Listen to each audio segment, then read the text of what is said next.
Hello guys, कैसे हैं आप सभी। आई होप आप सब बहुत अच्छे होंगे और मैं भी ठीक हूँ। तो स्वागत है आप सभी का मेरे एक नए ब्लॉग के अंदर। और आज कुछ खास नया होने वाला है। तो आज हम निकालने वाले हैं नरमे में गुलगुला।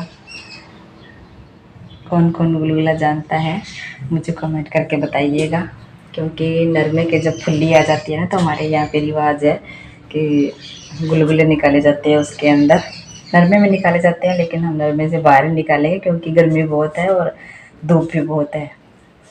तो किक्कर है, किक्कर के नीचे बनाएंगे चूल्हा और वहाँ पे देखेंगे, निकालेंगे गुलगुले। बाकी प्लानिंग तो सब भाभी के आने के बाद ही होंगी। भाभी को लेने के लिए गए हुए हैं, साथ में बच्चे को ले आएंगे, स्कूल गए हुए हैं बच्चे, और साथ में भाभी को ले आएंगे।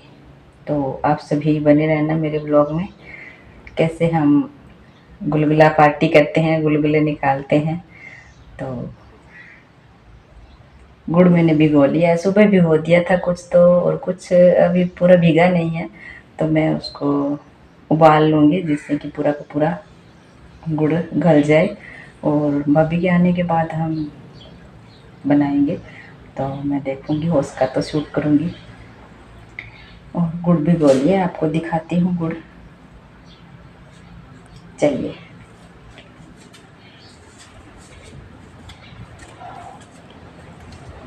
और साथ में बनाएंगे पकौड़ियाँ, क्योंकि पकौड़ों के बिना केले गुलगुलों में कोई मज़ा ही नहीं होता है। तो हमारे राजस्थानी गुलगुले, हमारी बागड़ी मारवाड़ी गुलगुले देखने के लिए आप बने रहना मेरे ब्लॉग में। और ये रहा गुड़ भिगो दिया है मैंने, ये रहा। ये भिगोया था लेकिन पूरा भीगा नहीं है, और जो भीग गया वो मैंने अलग छान के रख दिया है। अब इसको मैं गरम कर लूँगी। उबालने पे है ना अच्छे से हो जाएगा गुड़। ये गला नहीं है ना, डलियाँ दिख रही है गुड़ की। तो ये मैं चढ़ा रही हूँ अब गैस के ऊपर। गुड़ चढ़ा दिया है गैस पे, और साथ में मैंने मंगवाए हैं उनसे आलू और सॉस और हरी मिर्च वगैरह मंगाए हैं। साथ में बनाएंगे पकौड़ियाँ। तो आ गए हैं भाभी, गाड़ी आ गई है।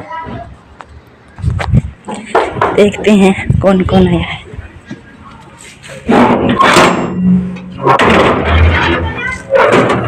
हाँ, ओ माय गॉड। अच्छा अच्छा,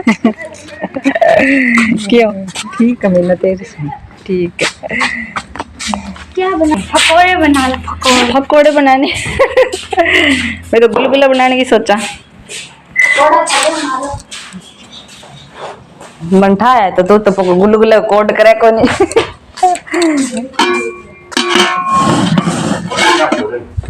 भोजन भोजन तो बनाएंगे अब। नहीं बनाया ना अभी, आज तो गुलगुले खाने हैं ना। ले गया हूँ, क्या चल रहा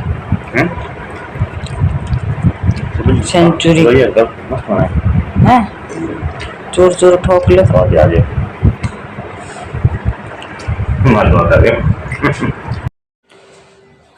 तो यहाँ पे भाभी ने आटा लगाना शुरू कर दिया था। अब मैंने शुरू कर दिया वीडियो बनाना।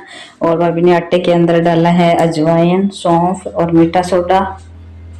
और अगर आपको बहुत ज़्यादा मुलायम गुलगुले चाहिए तो उसके अंदर आटा गूंदते वक्त डाल लेने हैं थोड़ा सा सरसों का तेल। इससे गुलगुले है वो बहुत ही मुलायम बनते हैं।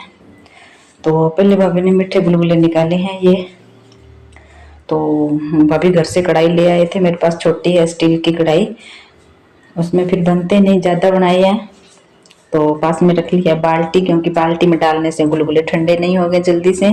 और अंदर कागज़ रख लिया है, अखबार वगैरह तो था नहीं, तो रजिस्टर का कागज़ फाड़ के उसके नीचे लगा लिया है, ऊपर डाल दिए गुलगुले, ताकि जो भी तेल होगा वो बाल्टी में नहीं आएगा और कागज़ सोख लेगा।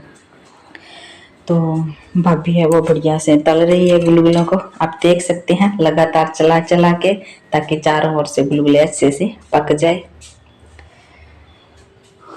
और आज शनिवार था जब हम गुलगुले निकाल रहे हैं, तो शनिवार को अच्छे होते हैं तेल जलाना वैसे भी, और साथ में इसके नरमों के आ रही है ना वो फुल्ली, तो उसके लिए भी बढ़िया होती है। फुल्ली पे इसका तेल का धुआं लग जाता है तो फुल्ली बढ़िया रहती है और फलती फूलती अच्छी है, गिरती नहीं है, मतलब झड़ती नहीं है बिल्कुल भी फुल्लियाँ। और ये हमारे पापा जी कहते थे कि गुलगुले निकालने चाहिए नरमे के अंदर, अच्छा होता है, मच्छर वगैरह वो भी इसके धुएं से उड़ जाते हैं।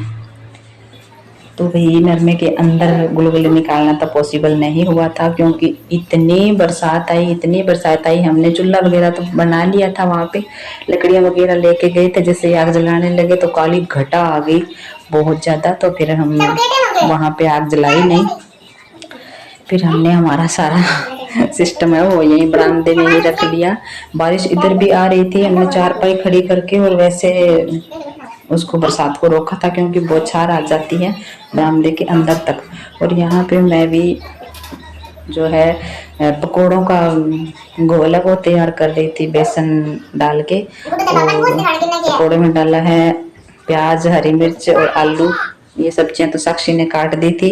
एक पकौड़ा तल करके हमने देखा है कि नमक मिर्च कैसा है, तो फिर भाभी को भी मैंने बोला आप चख लो, मुझे तो ठीक लग रही हैं। फिर भाभी ने भी चख लिया तो थोड़ा सा नमक कम था, फिर मैंने नमक इसके अंदर और मिला लिया है क्योंकि पकोड़े तो थोड़े से नमकीन नमकीन हो तभी अच्छे लगते हैं। तो सारे पकोड़े भाभी तल रही थी और मैं साथ के साथ बना रही थी चाय, क्योंकि इसके पापा चाय मांग रहे थे। ठंड में आपको पता है चाय ही चाहिए, और गुलगुले निकाल के भाभी भी घर जाएंगी तो ये भी चाय पी लेंगी। आते ही इन्होंने चाय नहीं पी थी, बोले खाना खा के आई हूँ तो मुझे चाय नहीं पीनी है। तो फिर चाय मैं बना रही हूँ साथ साथ, और बच्चे साथ के साथ खाने लग गए हैं गुलगुलों के। चाकू और गुड्डू ने तो मुँह नहीं लगाया था, चाकू ने तो फिर भी खाए थे 2-4, लेकिन गुड्डू ने बिल्कुल नहीं खाए। वो तो आते ही बोल दिया था कि मेरे को तो चाहिए पकोड़े, तो उसको पकोड़े बना के दिए। गुलगुले बनने के बाद हम थोड़ा सा आग लेके, और बरसात बहुत ज़्यादा आई हुई थी तो है ना चारों तरफ चारों कोनों में तो लेके घुमा नहीं गया, लेकिन जितनी जितनी जगह थी वहाँ पे मैंने बट्ठड़ में डाल के आग और उस पर गुलगुले और तेल डाल के उसका धुआं थोड़ी थोड़ी दूर में से घूम घूम के कर दिया था। छोड़ के तो भाभी आए थे वहाँ पे, लेकिन फिर बरसात बंद हो गई तो मैंने सोचा थोड़ा थोड़ा इधर उधर घुमा देते हैं ताकि सारे नरमे को लग जाएगी। और ये देखिए पानी ही पानी हो रखा है, इतना बरसात आया क्या ही बोलें आपको। तो पार्स मेरे साथ गया था, अब हम आ रहे हैं वापस। वहीं पे रखाए थे बटल के अंदर क्योंकि गीला था सारी जगह तो धुआं होता ही नहीं। और ये देखो हमारी ढाणी, शनिवार को गुलगुले निकल गए हैं और बरसात भी बहुत ज़्यादा आ गई थी। पहले हम बरसात आने के लिए गुलगुले निकाले जाते थे, लेकिन अब तो भैया बिना मांगे ही बरसात बहुत ज़्यादा आ रही है। आपको वीडियो कैसी लगी, अच्छी लगी है तो लाइक करना, कमेंट करना और चैनल को सब्सक्राइब कर लेना।